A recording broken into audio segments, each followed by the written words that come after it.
And let's welcome in Stacy Washington. She is the host of Stacy on the Right. Also back with us, retired NFL player and entrepreneur Jack Brewer, founder of the Jack Brewer Foundation. Great to see you both.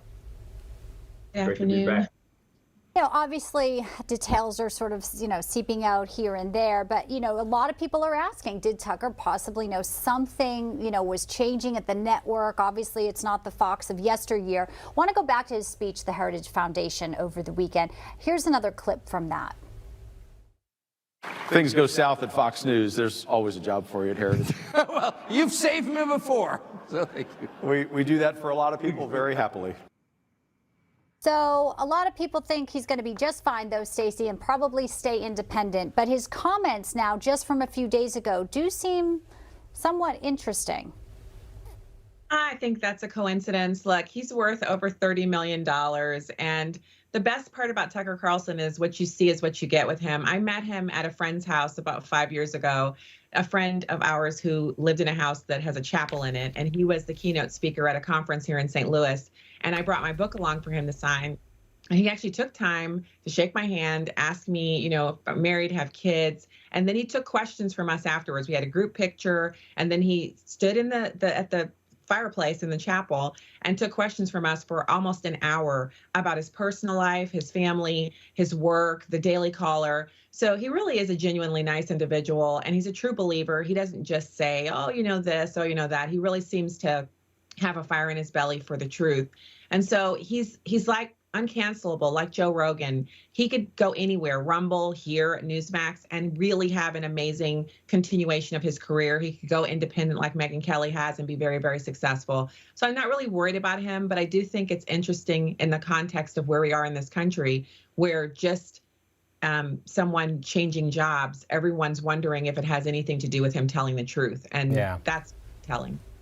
There also is this aspect of the story, Jack, that makes me wonder why so many massive corporations in this country seem to hate their audience or their customers. I mean, you could look at the Dylan Mulvaney situation with Bud Light. Obviously, they underestimated their customers, and now Fox News, they've lost almost $1 billion in market value with their stock. Again, basically giving a middle finger to their audience. Yeah, you know what? This is what happens when you have, a big push for ESG.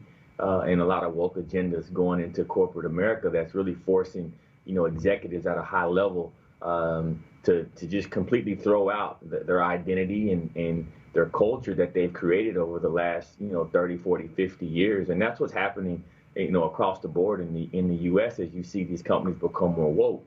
And then after, their stock price goes down, you see that they come out and try to fix it and band-aid these things. But, Tucker Carlson's voice will only get stronger. The Bible teaches us that, things happen in seasons, and this is a new season for him. I think it's a chance for Americans to get to know the man, Tucker Carlson, more than ever.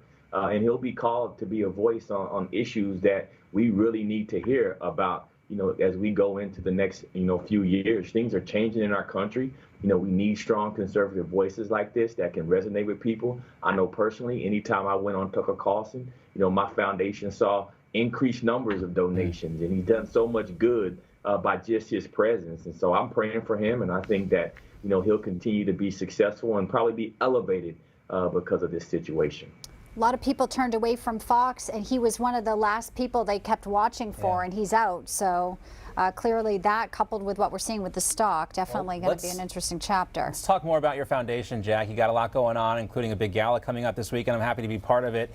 But specifically what's going on in Haiti right now, you have an orphanage there. You also have an orphanage in Malawi and Africa. Both of these countries have been hit hard, one by natural disaster in Malawi. And in Haiti right now, just off our coastline, is a disaster. It's a failed state. Tell us what's going on, Jack. Oh, man, it's horrific. The images that I'm getting every day of people being beheaded. You're seeing, human bodies just mangled and people actually eating each other, cannibalism. I mean, it's incredible to see just so much destruction. And I just pray for these people. And it's lawless. And unfortunately, there's children and women that are being victimized here, little babies being raped, and it's mass murder. It needs to stop. It needs to end. But it really shows you, why so many people are flooding our borders, and people think that this is an issue of just the Caribbean or it's a failed state. But you know what? This is overtaking our borders in America. Even the schools right here in Florida that I help out, you know, they're just being overrun by these Haitian kids and kids that have a lot of needs that they aren't necessarily equipped to meet. And so this is a humanitarian crisis. Our foundation is on the ground. We've already had, you know, one of our nurses stabbed. Her family was burned to death. We had one of our orphan care center managers. Her entire family was burned alive in their home. And so this is really hitting close to us. And it's a difficult time period for our organization personally, but so many, you know, Haitians there that are suffering. Hard to believe in cannibalism, the stuff you're talking about, Jack, and it gets no coverage. And I know you're doing a lot of good work there, trying to anyway, under very difficult circumstances.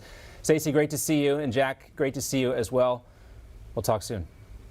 Thanks, John. And everybody should know that John Blockman has been a huge supporter of ours, man. And John, I can't thank you enough. I'm happy to do it, Jack. And honored to be affiliated with you in any way. And I look forward to going to prison with you this weekend and playing some softball. We'll talk about that next week. We'll see you. I want the video. Yeah. That'll be good. Thank you, Stacy. Thanks, Jack.